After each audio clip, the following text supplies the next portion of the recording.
Hey, welcome back to All About English and a very Merry Christmas to you. I am Dennis Wilborn, and I'm excited to continue our journey through Charles Dickens's classic novel, A Christmas Carol. In this episode, we will continue Chapter 3, Part 2 of the story. In our last episode, we met the glorious giant, the ghost of Christmas present, and got a glimpse of the Cratchit household. In this episode, we'll see what the spirit has to show Scrooge. And now it's time to get your cocoa ready and get ready to join me on this festive adventure as we dive in and see what it's all about. The second of three spirits, chapter 3. Here we go. Going with the vocabulary as usual. First word is bear. No, I'm not talking about the big furry animals that eat things at the picnic. No, I'm not talking about giant polar bears. No, I'm talking about the verb. To bear means to carry something or to show something. Okay? My older brother used to bear me to bed when I would fall asleep on the couch. What a good older brother. He used to carry me back home. I didn't have an older brother, so and I certainly didn't carry my little brother back to bed when he fell asleep. But that's what I do to my kids sometimes. I bear them to bed. Next one up, prematurely.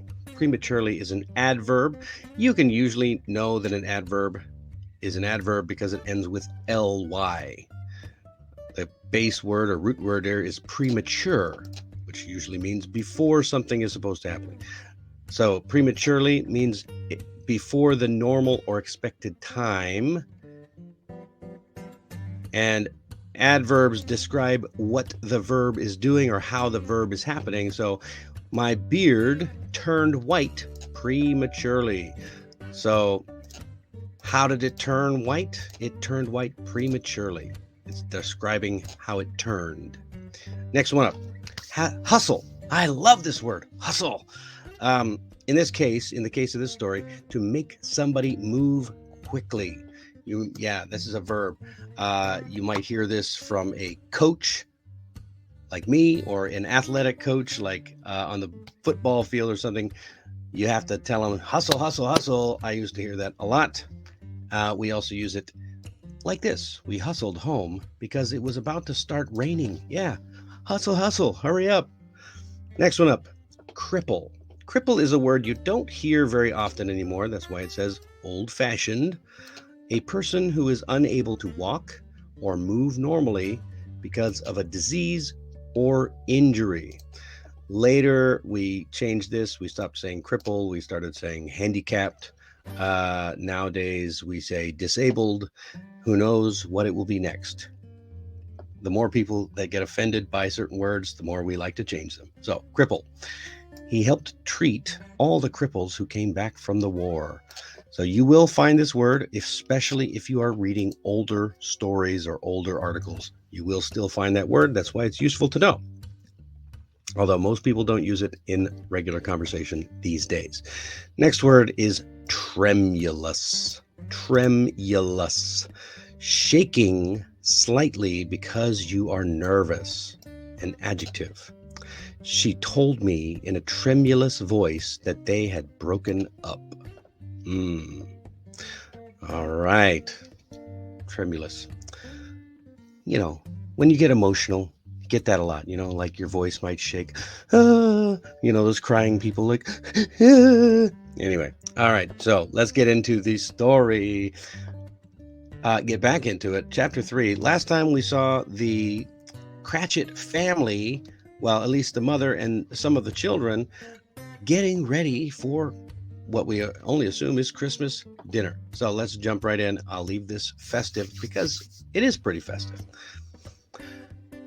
Why is your father late? Asked Mrs. Cratchit. And your brother, Tiny Tim? And Martha wasn't as late last Christmas Day by half an hour. Here's Martha, mother, said a girl, appearing as she spoke. Here's Martha, mother, cried the two young Cratchits. "Hurrah! There's such a goose, Martha!" "Oh, why, bless your heart alive, my dear, how late you are," said Mrs. Cratchit, kissing her a dozen times. "We'd a deal of work to finish up last night," replied the girl, "and had to clear away this morning, Mother." "Well, never mind so long as you are here," said Mrs. Cratchit. Sit down by the fire, my dear, and get warm. Lord bless ye." No, there's Father coming," cried the two young Cratchits, who were everywhere all at once. "Hide, Martha, hide."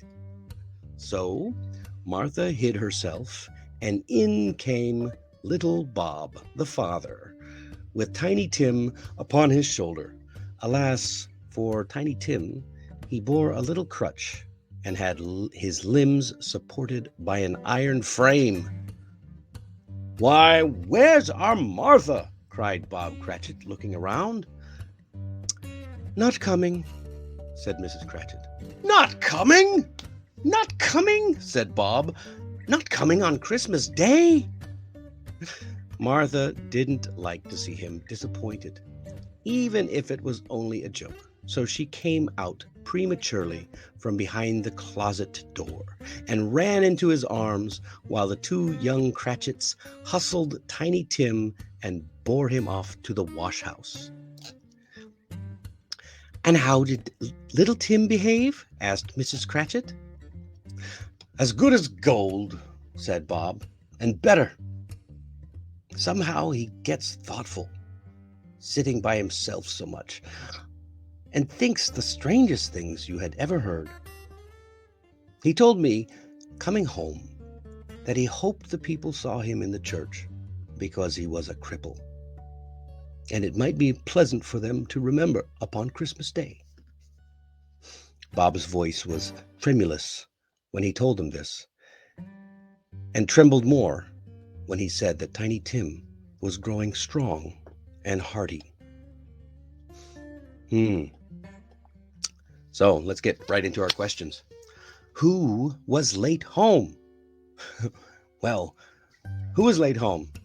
Well, it certainly wasn't Mrs. Cratchit and wasn't the children, so yeah, it was Martha and Bob Cratchit, the father, Bob Cratchit, and Tiny Tim. Where on earth were they? Well, that's a good question. We'll get to that. Number 4. How did Martha surprise her father? Well, it sounds like Martha is an older young girl. She's old enough to go to work and have a job. She's coming in late from work. So she still hid like a little girl would do and ran to her father after hiding behind the closet door. And why did Martha come out of her hiding place prematurely? There's that great vocabulary word, before the allotted time or appointed time. Yeah, that's right, because she didn't like to see him disappointed. Yeah, Martha didn't like to see him disappointed, even if it was only a joke. So that's why she came out prematurely. Yeah. And the last question, where were Bob and Tiny Tim? Yeah, you're not sure. Oh, well, it says right here. Oh, exactly. They were in the church. Actually, because this is an abridged version, we don't get to see much, but it is mentioned in the longer version that the unabridged version that they were at the church. And so he told me coming home that he hoped the people saw him in the church. So that's where they were coming home from. They were in the church. All right, as usual, there is some language practice for you to touch upon. There's crutch and limb and thoughtful, some true or false questions to see just how much of this story you understood. And finally, here's my question. You can answer any of these, but I'd like to know.